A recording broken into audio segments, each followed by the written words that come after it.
We're very pleased to recognize ParkerGale Capital as our 2023 Private Equity Innovator of the Year.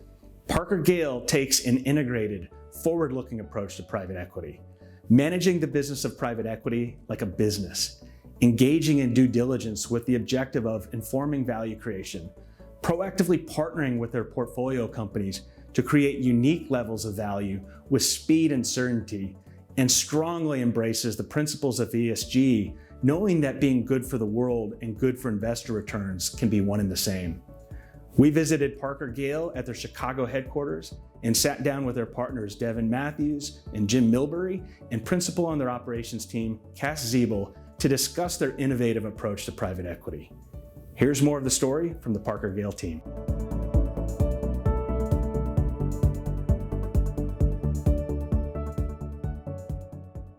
Can you share a little bit about how ParkerGale came to be? Well, we spun out of a larger private equity, middle market private equity firm here in Chicago, been together for almost 20 years.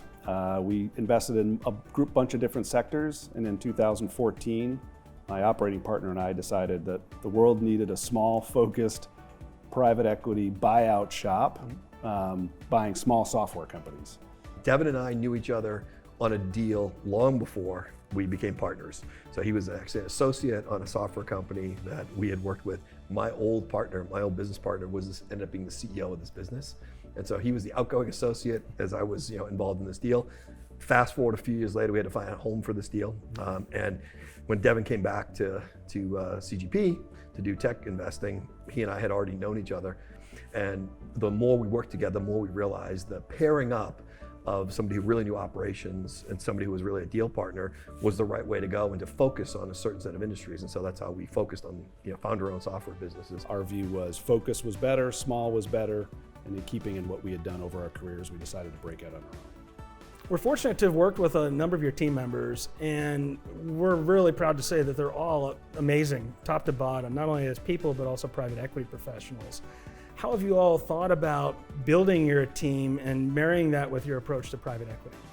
Well, the good news was we started with a group of people that had worked together for a while, having spun out of another fund. So 3 of my partners and our CFO and our office manager had all worked together for almost 15 years at that point, a couple of which I'd known since the mid-90s.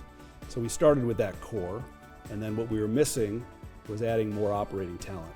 During my time in business school, I was really interested in the operations side of private equity, and as I was leaving to go to school, ParkerGale was on its exploration of figuring out how to build up its own operations team. So I was searching for an operations role right around the same time that ParkerGale had kind of built up this operations team, and I was able to rejoin the firm as the 5th member of the operating team. So I come from a software development background. So part of the connection here between Devin and I was we're buying founder-owned software businesses. Part of the value add is I ran software companies. I was a chief technology officer, ran pre-sales in a lot of organizations. So I speak the language of the founders. They're very proud of the software they built, the business they built, and they get to talk to somebody who actually understands the technology under the covers. But what's often missing in founder-owned businesses is the surrounding functions. So we built out the other pieces of the org chart: finance, HR, product and strategy, and sales and marketing. So we built that out so that investors and operators could work closely together in a collaborative way, in maybe a unique way for a lot of private equity firms, we think, to drive value in the companies after we own them. Professionalizing those functions to surround the great software business that they built is key. And then the last but not least is the connection between all of that and the back office functions. How do we optimize the back office functions to support the rest of it going forward in the business? And that's how we built out the operations team to focus on those underserved areas of these companies. One of the things that we've really appreciated about your team and your approach to private equity is how you treat the business of private equity like a business. And I think that makes it very clear.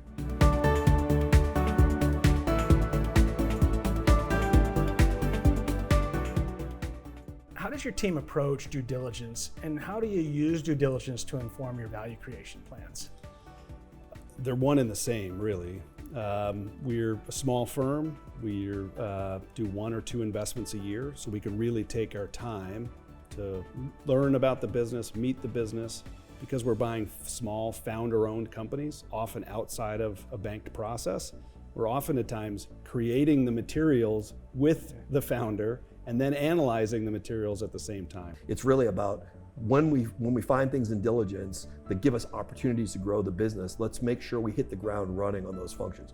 Sometimes there'll be some tech debt that we need to address. Sometimes we're missing a different market function. Sometimes we have some opportunities in sales and marketing. So part of the diligence is really to give us the cheat sheet once we close that acquisition to start acting on those tasks, those projects. What's really been fun as I've joined the operations team is to see how that original diligence and thinking about what makes a good investment also ties into what are we going to do with this once we invest over the next 3 to 5 to 6, 7 years to actually hit our growth goals and our company goals and business goals at large and profitability goals. We're actually building the value creation plan as part of diligence. And our test is, if the diligence doesn't support the value creation plan after we own the business, we don't do the investment.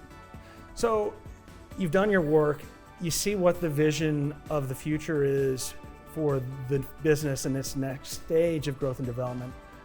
How does ParkerGale approach the actual doing the value creation part once you're invested in the company? So it's definitely a crawl, walk, run. Again, that's overused, but we take it from the vantage point of first, do no harm, right? So we've learned a lot during the diligence process, but we don't know everything that we need to know. So typically we're taking on projects early on that have a high degree of success, low degree of risk. Okay, let's get some reps in with the team. Let's get some successes under our belt. That allows us to build to maybe the more complicated and more sophisticated projects that we might want to undertake. We're bringing in a largely new executive management team who's worked in the private equity environment before and understands that pace and the timing and that the clock is ticking. We supplement them with help from our internal operating team, who again built the due diligence, built the value creation plan. We onboard that new executive team to our value creation plan. We tweak it based on the expertise the management team has, rather than just this private equity view of the business and the industry. And within 90 days of the acquisition, we've got the value creation plan set, improved by the influence of the management team, and then we use metrics and incentives and a pace to keep track on that. On our website, we have this tagline that is kind of products that matter, cultures that last. And I think we would be remiss to not mention how important it is to hire good people into our teams, work with strong managers. And so I think we are very people-centric and people-first. That's great. I love the integrated approach to private equity, and I truly think that's the future of private equity that you have already adopted today. We like to say that we do private equity with you, not to you.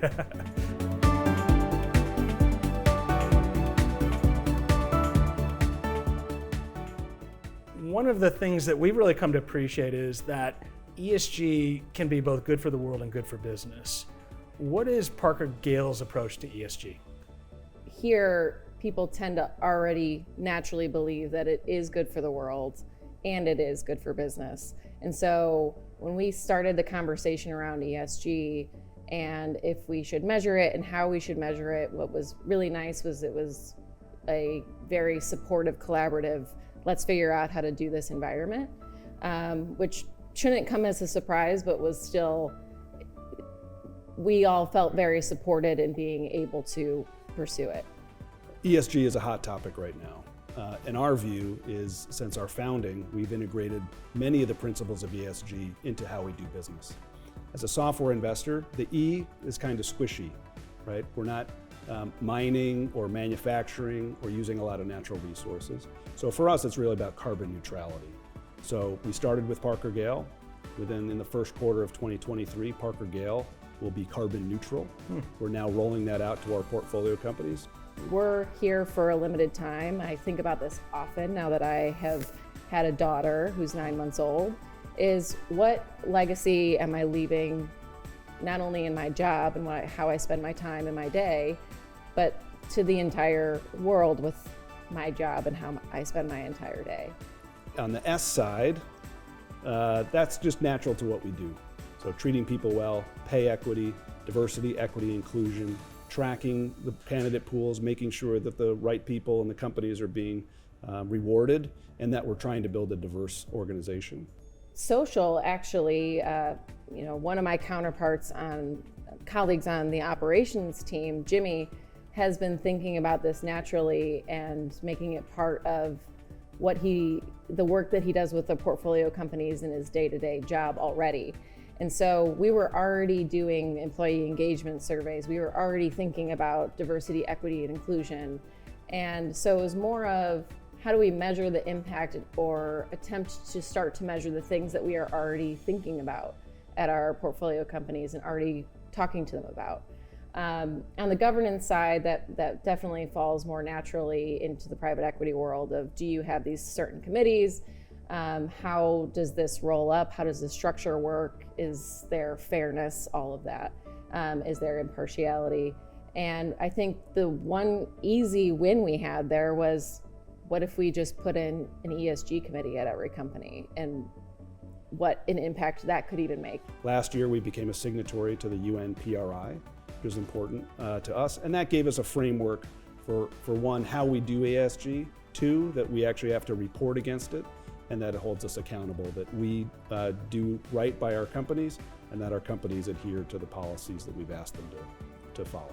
Right, and I really like your perspective there in terms of not only enacting the principles of ESG with your portfolio companies, but also embracing it at ParkerGale itself. Well, we decided to do it ourselves first, because we would never ask a company to do something we wouldn't do on our own. On behalf of BluWave, thank you for what ParkerGale is doing to support the growth and development of the private equity industry, and congratulations for being our 2023 Private Equity Innovator of the Year.